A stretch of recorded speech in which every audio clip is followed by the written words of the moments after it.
Hallelujah hallelujah. आप वचन पढ़ांगे परमेश्वर की वडियाई दे लई, उहदी महिमा दे लई। मत्ती उहदी 19:18 पढ़ांगे आपां। मत्ती 18:19 और परमेश्वर का वचन सानू की दसदा है। हाँ जी पढ़ांगे। इस तो अगे मैं तुहानू दसदा हाँ कि जेकर तुसी एक मन हो के किसी चीज लई प्रार्थना करो तां मेरा पिता स्वर्ग विच उसी तरह कर देवेगा। हालेलुया। हालेलुया। वचन कहता है, परमेश्वर का वचन कहता है कि जे तुसी एक मन हो के इकट्ठे हो के प्रार्थना करो तो तुसी कुछ मंगो तो वो तुहानू स्वर्ग विचों दिता जाएगा। जो तुसी मंगोगे वो तुहानू धरती ते दिता जाएगा। हाँ जी अगे। क्योंकि जिथे दो या तीन मेरे नां ते इकट्ठे होण मैं उत्थे हाਜ਼ਰ हुंदा हां। हालेलुया। जिथे दो ते तीन मेरे नाम दे विच इकट्ठे होण मैं उत्थे हाज़र हुन्ना हाँ। क्योंकि ताही वचन च लिखा कि मेरे नाम दे विच दो या तीन इकट्ठे होण ते मैं उत्थे हाज़र हाँ। तां इसे लई परमेश्वर साडे विचकार हाजिर है। जे तुसी वचन अज परमेश्वर दा सुनदे हो तो परमेश्वर साडे विचकार हाजिर है। परमेश्वर साडे कम्मां नूं, साडे दिलां नूं, सानू जाणदा है। क्योंकि परमेश्वर यीशु साडे नाल है और साडे नाल हाजिर हुंदा है जदों असीं इकट्ठे बैठ के प्रार्थना करते हाँ। हाँ जी अगे। पतरस यीशु कोले आया अते ਉਹਨਾਂ ਤੋਂ ਪੁੱਛਿਆ, ਪ੍ਰਭੂ ਜੀ ਮੇਰਾ ਭਰਾ ਮੇਰੇ ਵਿਰੁੱਧ ਕਿੰਨੀ ਵਾਰ ਪਾਪ ਕਰੇ ਤੇ ਮੈਂ ਉਸ ਨੂੰ ਕਿੰਨੀ ਵਾਰ ਮਾਫ ਕਰਾਂ। हालेलुया। वचन दसदा है पतरस यीशु को ले आया और कहन लग्या कि अगरवाइज जे मेरा भरा मेरे विरुद्ध पाप करता है तो मैं उन्होंने कितनी बार माफ़ कर सकता हाँ। अज देखो इज्जा दा समा है, भरा भरा नूं माफ़ नहीं करता, भैन भैन नूं माफ़ नहीं करते। क्योंकि साडे दिलों च नफरत पैदा हो गई है, साडे दिलों च पाप पैदा हो गया है, साडे दिलों च गुस्सा पैदा हो गया है, साडे प्रति नशा पैदा हो गया है। तां करके असीं अपने भरावां तो की करते हाँ, नफरत करते हाँ। तो वचन सानू कहता है कि सानू नफरत करनी नहीं चाहिए। सानू अंदर वड़ के अपने भरा नूं समझाउणा चाहिए है कि भाई साहब तू पाप कर रहा है, तू वापस आ जा। क्योंकि सानू समझाउणा चाहिए है। हाँ जी अगे पढ़ांगे। यीशु ने कहा नहीं सगों 70 बार। हालेलुया। यस्सु ने कहा नहीं सगों 7 बार नहीं बल्कि 70 नूं गुना कर, हर 70 बार। हर बार सानू अपने भरा नूं माफ़ करना है। माफ़ी लैण दे नाल साडा सिर झुकदा नहीं है बल्कि गर्भ नाल सीना चौड़ा हो जाता है। क्योंकि इसलिए कि असी अपने भरा कोलों माफ़ी मंगी है तो परमेश्वर सानू माफ़ करता है। हाँ जी अगे। स्वर्ग दा राज एक राज वर्गा नहीं हजारा राजा वर्गा है। हालेलुया। स्वर्ग दा राज इस तरह ही है। जे आपां माफ़ करना सीखांगे तो परमेश्वर भी सानू माफ़ करेगा। जे असी धरती ते एक दूजे नूं माफ़ करांगे तो परमेश्वर भी सानू माफ़ करेगा।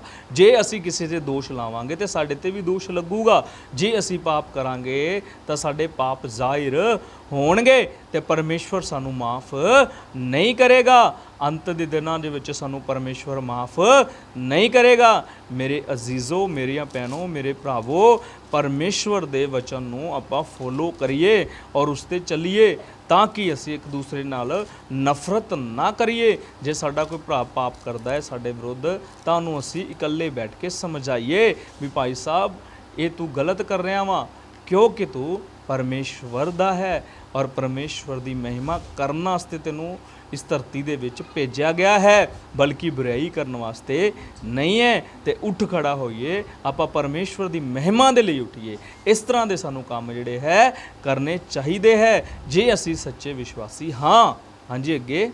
जेकर तेरा भरा तेरे विरुद्ध पाप करदा है तां उस कोले गुप्त विच जा के उस नूं इस गल्ला समझा। हालेलुया। जे साडा भरा कोई पाप करता है तो असी उन्होंने गुप्त दे विच लिजा के उन्होंने दसीए ਕਿ ਤੂੰ ਪਾਪ ਕਰਦਾ ਹੈ। ਇਹ ਨਾ ਹੋਵੇ ਕਿ ਉਹ ਪਾਪ ਕਰਦਾ ਹੈ ਕਿ ਰੌਲਾ ਪਾ ਕੇ ਦਸੀਏ ਤਾਂ ਕਿ ਉਹਦੀ ਬੇਇੱਜ਼ਤੀ ਹੋਵੇ। ਨਹੀਂ, ਅਗਰ ਉਹ ਗਲਤੀ ਕਰਦਾ ਹੈ ਤਾਂ ਉਹਨੂੰ ਅਸੀਂ ਇਕੱਲੇ ਬਹਿ ਕੇ ਉਹਨੂੰ ਸਮਝਾਈਏ ਤਾਂ ਕਿ ਉਹ ਸਮਝ ਜਾਵੇ। ਹਾਂਜੀ, ਅੱਗੇ। ਜੇਕਰ ਉਹ ਤੇਰੀ ਮੰਨ ਲਵੇ ਤਾਂ ਤੂੰ ਜਿੱਤ ਜਾਵੇਂਗਾ। ਹਾਲੇਲੂਇਆ। ਜੇ ਵਚਨ ਕਹਿੰਦਾ ਹੈ ਜੇ ਉਹ ਤੇਰੀ ਗੱਲ ਨੂੰ ਮੰਨ ਲਵੇ, ਤੂੰ ਸਮਝ ਲਾ ਆਪਣੇ ਭਰਾ ਨੂੰ ਬਚਾ ਲਿਆ ਹੈ। ਕਿਉਂਕਿ ਜੇ ਉਹ ਤੇਰੀ ਗੱਲ ਮੰਨ ਜਾਵੇ, ਤੂੰ ਆਪਣੇ ਭਰਾ ਨੂੰ ਕੀ ਕਰ ਲਿਆ ਹੈ? ਬਚਾ ਲਿਆ ਹੈ। ਸਾਨੂੰ ਇਸ ਤਰ੍ਹਾਂ ਦੇ ਕੰਮ ਕਰਨੇ ਚਾਹੀਦੇ ਹੈ। ਸਾਨੂੰ ਮਸੀਹ ਭਾਈਆਂ ਨੂੰ ਇਸ ਤਰ੍ਹਾਂ ਦੇ ਕੰਮ ਕਰਨੇ ਚਾਹੀਦੇ ਹੈ, ਕਿਉਂਕਿ ਜੇ ਅਸੀਂ ਬਦਲਾਂਗੇ ਤਾਂ ਹੀ ਦੂਸਰੇ ਨੂੰ ਬਦਲ ਸਕਦੇ ਹਾਂ। ਹਾਲੇਲੂਇਆ। ਹਾਂਜੀ, ਅੱਗੇ ਪੜਾਂਗੇ। ਜੇਕਰ ਉਹ ਤੇਰੀ ਨਾ ਮੰਨੇ ਤਾਂ ਤੂੰ ਆਪਣੇ ਨਾਲ 2 ਜਾਂ 3 ਆਦਮੀਆਂ ਨੂੰ ਲੈ ਕੇ ਜਾ। ਹਾਲੇਲੂਇਆ। ਪਰਮੇਸ਼ਵਰ ਦਾ ਵਚਨ ਕਹਿੰਦਾ ਹੈ ਜੇ ਅਗਰਵਾਈਜ਼ ਫਿਰ ਨਾ ਮੰਨੇ, ਤੂੰ 2-3 ਜਾਣਿਆਂ ਨੂੰ ਨਾਲ ਗਵਾਹ ਬਣਾ ਕੇ ਲੈ ਕੇ ਜਾ। ਹਾਂਜੀ। ਧਰਮ ਖੇਤਰ ਸੰਸਾਰ ਹਰ ਦੋਸ਼ 2 ਜਾਂ 3 ਵਾਰ ਹੀ ਮਾਫ ਕੀਤਾ ਜਾਂਦਾ ਹੈ। ਹਾਲੇਲੂਇਆ। ਪਰਮੇਸ਼ਵਰ ਦਾ ਵਚਨ ਕਹਿੰਦਾ ਹੈ ਤੂੰ 2-3 ਵਾਰ 3 ਜਾਣਿਆਂ ਨੂੰ ਮਾਫ ਕਰਨਾ, 3 ਜਾਣਿਆਂ ਨੂੰ ਉਹਦੇ ਕੋਲੇ ਲੈ ਕੇ ਜਾ। ਅਗਰਵਾਈਜ਼ ਉਹ ਫਿਰ ਨਹੀਂ ਸਮਝਦਾ, ਫਿਰ ਤੂੰ ਕੀ ਕਰ? ਅਜਾਜਕ ਨੂੰ ਦੱਸ ਜਾਂ ਕਲੀਸਿਆ ਨੂੰ ਦੱਸ। ਹਾਂਜੀ, ਅੱਗੇ। ਜੇਕਰ ਉਹ ਉਹਨਾਂ ਦੀ ਵੀ ਨਹੀਂ ਮੰਨਦਾ। ਹਾਲੇਲੂਇਆ। ਜੇਕਰ ਉਹਨਾਂ ਦੀ ਵੀ ਨਹੀਂ ਮੰਨਦਾ, ਹਾਂਜੀ, ਤਾਂ ਤੂੰ ਸਾਰੇ ਮੇਲੇ ਸੰਸਾਰ ਸੰਗਤ ਨੂੰ ਲੈ ਕੇ ਜਾ। ਹਾਲੇਲੂਇਆ। ਵਚਨ 'ਚ ਲਿਖਿਆ ਹੈ ਜੇ ਅਗਰਵਾਈਜ਼ ਨਹੀਂ ਮੰਨਦਾ ਤਾਂ ਕਲੀਸਿਆ ਨੂੰ ਦੱਸ। ਜੇ ਕਲੀਸਿਆ ਤੋਂ ਵੀ ਨਹੀਂ ਮੰਨਦਾ ਤਾਂ ਫਿਰ ਇਜਾਜ਼ਕ ਨੂੰ ਦੱਸ, ਕਿਉਂਕਿ ਵਚਨ ਇਸ ਤਰ੍ਹਾਂ ਕਹਿੰਦਾ ਹੈ। ਹਾਂਜੀ, ਅੱਗੇ। ਪਰ ਜੇਕਰ ਉਹ ਵਿਸ਼ਵਾਸ ਸੰਗਤ ਦੀ ਵੀ ਨਹੀਂ ਮੰਨਦਾ, ਫਿਰ ਤੂੰ ਆਪਣੇ ਜਾਜਕ ਕੋਲੇ ਉਸ ਨੂੰ ਲੈ ਕੇ ਜਾ। ਹਾਲੇਲੂਇਆ। ਅੱਜ ਸਾਡੇ ਮਸੀਹ ਸਮਾਜ ਦੇ ਅੰਦਰ ਲੜਾਈ ਹੋ ਰਹੀ ਹੈ, ਝਗੜੇ ਹੋ ਰਹੇ ਨੇ। ਅੱਜ ਅਸੀਂ ਲੋਕਾਂ ਨੂੰ ਦਿਖਾ ਰਹੇ ਹਾਂ, ਪਰ ਸਾਨੂੰ ਵਚਨ ਕਹਿੰਦਾ ਹੈ ਇਕੱਠੇ ਬੈਠ ਕੇ ਸਾਨੂੰ ਆਪਣੀ ਸੁਲ੍ਹਾ ਸਫਾਈ ਕਰਨੀ ਚਾਹੀਦੀ ਹੈ ਔਰ ਸਾਨੂੰ ਇਜਾਜ਼ਕਾਂ ਨੂੰ ਆਪਣੀ ਕਲੀਸਿਆ ਦੇ ਵਿੱਚ ਗੱਲ ਕਰਨੀ ਚਾਹੀਦੀ ਹੈ ਔਰ ਸਾਨੂੰ ਸਮਝਣਾ ਚਾਹੀਦਾ ਹੈ। ਹਾਂਜੀ, ਅੱਗੇ। ਇਸੇ ਤਰ੍ਹਾਂ ਮੈਂ ਤੁਹਾਨੂੰ ਸੱਚ ਆਖਦਾ ਹਾਂ, ਜੇ ਤੁਸੀਂ ਧਰਤੀ ਤੇ ਮੰਨ ਲਓਗੇ, ਉਸੇ ਤਰ੍ਹਾਂ ਹੀ ਸਵਰਗ ਵਿੱਚ ਮੰਨਿਆ ਜਾਵੇਗਾ। ਹਾਲੇਲੂਇਆ। ਹਾਲੇਲੂਇਆ। ਵਚਨ ਕਹਿ ਰਿਹਾ ਹੈ, ਯਿਸੂ ਕਹਿ ਰਿਹਾ ਹੈ ਜੇ ਤੁਸੀਂ ਧਰਤੀ ਤੇ ਕਿਸੇ ਨੂੰ ਦੋਸ਼ੀ ਠਹਿਰਾ ਦੋਗੇ ਤਾਂ ਸਵਰਗ ਵਿੱਚ ਵੀ ਠਹਿਰਾਇਆ ਜਾਏਗਾ। ਜੇ ਤੁਸੀਂ ਕਿਸੇ ਨੂੰ ਧਰਤੀ ਤੇ ਆਜ਼ਾਦ ਕਰ ਦੋਗੇ ਤਾਂ ਸਵਰਗ ਵਿੱਚ ਵੀ ਉਹ ਆਜ਼ਾਦ ਕੀਤਾ ਜਾਏਗਾ। ਜੇ ਅਸੀਂ ਧਰਤੀ ਤੇ ਉਹਨੂੰ ਮਾਫੀ ਦੇਵਾਂਗੇ ਤਾਂ ਸਵਰਗ ਵਿੱਚ ਵੀ ਉਹਨੂੰ ਮਾਫੀ ਮਿਲੇਗੀ। ਹਾਂਜੀ, ਅੱਗੇ। ਜੇ ਤੁਸੀਂ ਧਰਤੀ ਤੇ ਕਿਸੇ ਉੱਤੇ ਇਜਾਜ਼ਤ ਦੋਗੇ ਤਾਂ ਸਵਰਗ ਵਿੱਚ ਵੀ ਉਸ ਉੱਤੇ ਇਜਾਜ਼ਤ ਦਿੱਤੀ ਜਾਵੇਗੀ। ਹਾਲੇਲੂਇਆ।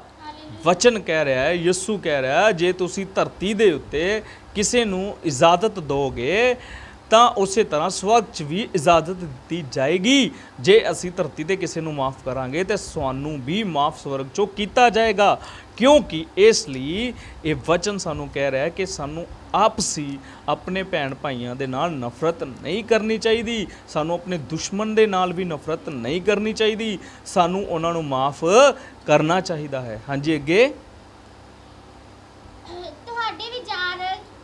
ਤੁਹਾਡਾ ਵਿਚਾਰ ਕੀ ਹੈ? ਹਾਲੇਲੂਇਆ। ਕਿਸੇ ਆਦਮੀ ਕੋਲੇ 100 ਭੇਡਾਂ ਹੋਣ, ਉਹਨਾਂ ਵਿੱਚੋਂ ਇੱਕ ਗਵਾਚ ਜਾਂਦੀ ਹੈ। ਹਾਲੇਲੂਇਆ। ਪਰਮੇਸ਼ਵਰ ਕਹਿੰਦਾ, ਵਚਨ ਕਹਿੰਦਾ ਹੈ ਜੇ ਤੁਹਾਡਾ ਵਿਚਾਰ ਕੀ ਹੈ, ਜਿਹਦੇ ਕੋਲੇ 100 ਭੇਡਾਂ ਹੋਣ ਉਹਨਾਂ ਵਿੱਚੋਂ ਇੱਕ ਗਵਾਚ ਜਾਵੇ ਤਾਂ ਫਿਰ ਤੁਸੀਂ ਕੀ ਕਰਾਂਗੇ? ਫਿਰ ਅਸੀਂ ਉਸ ਭੇਡ ਨੂੰ ਲੱਭਾਂਗੇ ਔਰ ਜਦੋਂ ਢੂੰਡ ਲਾਂਗੇ ਤਾਂ ਸਾਡਾ ਮਨ ਖੁਸ਼ੀ ਨਾਲ ਭਰ ਜਾਵੇਗਾ। ਇਸੇ ਤਰ੍ਹਾਂ ਅਸੀਂ ਆਪਣੇ ਭਰਾ ਨੂੰ ਸਮਝਾਉਣਾ ਹੈ ਤਾਂ ਕਿ ਉਹਦੀ ਜ਼ਿੰਦਗੀ ਜਿਹੜੀ ਹੈ ਬਚ ਜਾਵੇ, ਕਿਉਂਕਿ ਅਸੀਂ ਉਹਨੂੰ ਪਾਪਾਂ ਤੋਂ ਵਾਪਸ ਮੋੜਨਾ ਹੈ। ਹਾਂਜੀ, ਆਪਾਂ ਮੱਤੀ ਦੀ 15 ਪੜਾਂਗੇ। ਉਹਦੇ 'ਚ ਕੀ ਲਿਖਿਆ ਹੈ? 15 ਛੋਟਾ ਵਚਨ ਪੜਾਂਗੇ। 15। ਜੇਕਰ ਤੇਰਾ ਭਰਾ ਤੇਰੇ ਵਿਰੁੱਧ ਪਾਪ ਕਰਦਾ ਹੈ ਤਾਂ ਤੂੰ ਉਸ ਨੂੰ ਗੁਪਤ ਵਿੱਚ ਜਾ ਕੇ ਸਮਝਾ ਦੇ। ਹਾਲੇਲੂਇਆ। ਜੇਕਰ ਤੇਰਾ ਭਰਾ ਪਾਪ ਕਰਦਾ ਹੈ ਉਹ ਤੂੰ ਉਸ ਨੂੰ ਗੁਪਤ ਵਿੱਚ ਜਾ ਕੇ ਸਮਝਾ ਦੇ। ਅੱਜ ਸਾਨੂੰ ਸਮਝਾਉਣ ਦੀ ਜ਼ਰੂਰਤ ਹੈ। ਅੱਜ ਸਾਨੂੰ ਇਕੱਠੇ ਹੋਣ ਦੀ ਜ਼ਰੂਰਤ ਹੈ। ਅੱਜ ਸਾਨੂੰ ਮਸੀਹ ਲੋਕਾਂ ਨੂੰ ਲੋਕਾਂ ਪ੍ਰਤੀ ਸਮਝਾਉਣ ਦੀ ਜ਼ਰੂਰਤ ਹੈ। ਪਰਮੇਸ਼ਵਰ ਦੇ ਵਚਨ ਨੂੰ ਸੁਣਾਓ, ਪਰਮੇਸ਼ਵਰ ਦੇ ਵਚਨ ਨੂੰ ਸਮਝੋ, ਪਰਮੇਸ਼ਵਰ ਦੇ ਵਚਨ ਤੇ ਚੱਲੋ, ਕਿਉਂਕਿ ਅੱਜ ਸਾਨੂੰ ਸਮਝਣ ਦੀ, ਚੱਲਣ ਦੀ, ਤੋਬਾ ਕਰਨ ਦੀ, ਪਾਪਾਂ ਤੋਂ ਮਨ ਫਿਰਾਉਣ ਦੀ ਅੱਜ ਸਾਨੂੰ ਲੋੜ ਹੈ। ਅੱਜ ਸਾਨੂੰ ਤੋਬਾ ਕਰਨ ਦੀ ਲੋੜ ਹੈ, ਅੱਜ ਸਾਨੂੰ ਬਪਤਿਸਮਾ ਲੈਣ ਦੀ ਲੋੜ ਹੈ, ਕਿਉਂਕਿ ਪਰਮੇਸ਼ਵਰ ਸਾਡਾ ਦਇਆਵਾਨ ਹੈ। ਉਹ ਸਾਡੇ ਤੇ ਦਇਆ ਕਰੇਗਾ, ਉਹ ਸਾਡੇ ਪਾਪ ਮਾਫ ਕਰੇਗਾ, ਕਿਉਂਕਿ ਵਚਨ ਕਹਿੰਦਾ ਹੈ ਯਿਸੂ ਆਇਆ ਕਿਹਨਾਂ ਲਈ ਹੈ? ਪਾਪੀਆਂ ਦੇ ਲਈ। ਤਾਂ ਇਸ ਲਈ ਕਿ ਸਾਡਾ ਜਿਹੜਾ ਅਪਰਾਧ ਹੈ ਉਹ ਸਾਡਾ ਯਿਸੂ ਜਾਣਦਾ ਹੈ, ਸਾਡੇ ਪਾਪਾਂ ਨੂੰ ਉਹ ਜਾਣਦਾ ਹੈ। ਇਸ ਲਈ ਸਾਨੂੰ ਯਿਸੂ ਦੇ ਕੋਲ ਜਾ ਕੇ ਯਿਸੂ ਨੂੰ ਮੰਨ ਕੇ ਸਾਨੂੰ ਆਪਣੇ ਪਾਪਾਂ ਦਾ ਇਕਰਾਰ ਕਰਨਾ ਚਾਹੀਦਾ ਹੈ, ਤਾਂ ਕਿ ਅਸੀਂ ਆਪਣਾ ਪਾਪ ਤੋਂ ਮਨ ਫਰਾ ਲਈਏ ਤੇ ਸਾਡੀਆਂ ਜ਼ਿੰਦਗੀਆਂ ਜਿਹੜੀਆਂ ਹੈ ਉਹ ਬਚ ਜਾਵੇ। ਅੱਜ ਅਸੀਂ ਪਰਿਵਾਰਾਂ ਦੇ ਵਿੱਚੋਂ ਇੱਕ ਜਾਣਾ ਹੀ ਮਸੀਹ ਨੂੰ ਮੰਨਦੇ ਹਾਂ। ਵਜ੍ਹਾ ਇਹ ਹੈ ਕਿ ਅਸੀਂ ਵਚਨ ਨੂੰ ਜਾਣਿਆ ਨਹੀਂ। ਜੇ ਅਸੀਂ ਵਚਨ ਨੂੰ ਜਾਣਦੇ ਤਾਂ ਅਸੀਂ ਪਰਮੇਸ਼ਵਰ ਵਿੱਚ ਸਾਰੇ ਜੀ ਅਸੀਂ ਅੱਜ ਵਿੱਚ ਹੁੰਦੇ ਔਰ ਇਕੱਠੇ ਬੈਠ ਕੇ ਪ੍ਰਾਰਥਨਾ ਕਰਦੇ। ਅੱਜ ਇਸ ਤਰ੍ਹਾਂ ਦਾ ਮਾਹੌਲ ਹੈ ਕਿ ਸੰਗਤ ਦੇ ਵਿੱਚ ਸਾਰੇ ਟੱਬਰ 'ਚੋਂ ਇੱਕ ਹੀ ਜਾਣਾ ਆਉਂਦਾ ਹੈ, ਤਾਂ ਉਹਦੇ ਵੀ ਚਾਲ ਚੱਲਣ ਸਹੀ ਨਹੀਂ ਹੁੰਦਾ, ਕਿਉਂਕਿ ਇਸ ਲਈ ਕਿ ਉਹਨੂੰ ਦੇਖ ਕੇ ਹੀ ਦੂਸਰਿਆਂ ਨੇ ਬਦਲਣਾ ਹੁੰਦਾ ਹੈ। ਉਹ ਫਿਰ ਕਹਿੰਦਾ ਹੈ ਕਿ ਮੇਰਾ ਪਾਸਟਰ ਜੀ, ਗੁਰੂ ਜੀ, ਮੇਰਾ ਟੱਬਰ ਨਹੀਂ ਚੇਂਜ ਹੋ ਰਿਹਾ, ਤਾਂ ਇਸ ਲਈ ਫਿਰ ਪਰਮੇਸ਼ਵਰ ਸੋਚਦਾ ਹੈ ਕਿ ਤੂੰ ਖੁਦ ਚੇਂਜ ਨਹੀਂ ਹੈ ਤੇ ਤੇਰਾ ਟੱਬਰ ਕਿੱਥੋਂ ਚੇਂਜ ਹੋਵੇਗਾ। ਇਸ ਲਈ ਕਿ ਸਾਨੂੰ ਖੁਦ ਚੇਂਜ ਹੋਣਾ ਚਾਹੀਦਾ ਹੈ, ਫਿਰ ਸਾਡਾ ਪਰਿਵਾਰ ਬਚੇਗਾ, ਫਿਰ ਸਾਡਾ ਪਰਿਵਾਰ ਮਸੀਹ 'ਚ ਚੱਲੇਗਾ, ਸਾਨੂੰ ਦੇਖ ਕੇ ਚੱਲੇਗਾ। ਸਾਨੂੰ ਆਪਣਾ ਜਿਹੜਾ ਚਰਿੱਤਰ ਹੈ ਉਹ ਸਹੀ ਕਰਨਾ ਚਾਹੀਦਾ ਭਾਈ ਭੈਣੋ, ਉਹ ਸਹੀ ਕਰਨਾ ਚਾਹੀਦਾ ਹੈ, ਤਾਂ ਕਿ ਅਸੀਂ ਯਿਸੂ ਦੇ ਆਉਣ ਤੋਂ ਪਹਿਲਾਂ ਪਵਿੱਤਰ ਬਣ ਜਾਈਏ ਤੇ ਯਿਸੂ ਦੇ ਰਾਜ ਦੇ ਵਿੱਚ ਅਸੀਂ ਸ਼ਾਮਲ ਹੋ ਜਾਈਏ। ਮੇਰੇ ਭਰਾਓ ਤੇ ਭੈਣੋ, ਅੱਜ ਦਾ ਜੋ ਵਚਨ ਹੈ ਉਹ ਦਇਆਵਾਨ ਹੈ ਕਿ ਸਾਨੂੰ ਕਿਸ ਤਰ੍ਹਾਂ ਆਪਣੇ ਭਰਾ ਨੂੰ ਮਾਫ ਕਰਨਾ ਹੈ, ਉਹਨੂੰ ਸਮਝਾਉਣਾ ਹੈ, ਉਹਨੂੰ ਬਚਾਉਣਾ ਹੈ। ਭੈਣ ਨੂੰ, ਭਾਈ ਨੂੰ, ਇਹ ਸਭ ਨੂੰ ਸਾਨੂੰ ਇੱਕ ਦੂਸਰੇ ਨਾਲ ਪ੍ਰੇਮ ਇਹ ਵਚਨ ਸਿਖਾਉਂਦਾ ਹੈ, ਕਿਉਂਕਿ ਪ੍ਰੇਮ ਹੀ ਪਿਆਰ ਹੈ। ਔਰ ਪਰਮੇਸ਼ਵਰ ਨੇ ਜਗਤ ਨਾਲ ਐਸਾ ਪਿਆਰ ਕੀਤਾ ਕਿ ਆਪਣਾ ਉਹਨੇ ਲੌਤਾ ਪੁੱਤਰ ਸਾਡੇ ਲਈ ਕੁਰਬਾਨ ਕਰ ਦਿੱਤਾ, ਔਰ ਇਸ ਲਈ ਕਿ ਸਾਡੇ ਲਈ ਉਹਨੇ ਸਲੀਬ ਤੇ ਜਾਨ ਦਿੱਤੀ ਹੈ। ਆਓ ਮੇਰੇ ਭਾਈ ਤੇ ਭੈਣੋ, ਇਸ ਵਚਨਾਂ ਦੇ ਪ੍ਰਤੀ ਸਭਨਾਂ ਨੂੰ ਆਸ਼ੀਸ਼ ਮਿਲੇ, ਸਭਨਾਂ ਨੂੰ ਬਰਕਤ ਮਿਲੇ, ਔਰ ਰੱਬ ਤੁਹਾਨੂੰ ਹਰ ਬਿਮਾਰੀ ਤੋਂ ਆਜ਼ਾਦ ਕਰੇ ਔਰ ਜ਼ਿੰਦਾ ਰੱਖੇ, ਔਰ ਪਰਮੇਸ਼ਵਰ ਤੁਹਾਡੇ ਨਾਲ ਹੋਵੇ। ਯਿਸੂ ਦੇ ਨਾਮ ਦੇ ਵਿੱਚ ਮੰਗਦੇ ਹਾਂ, ਆਮੇਨ, ਆਮੇਨ, ਆਮੇਨ।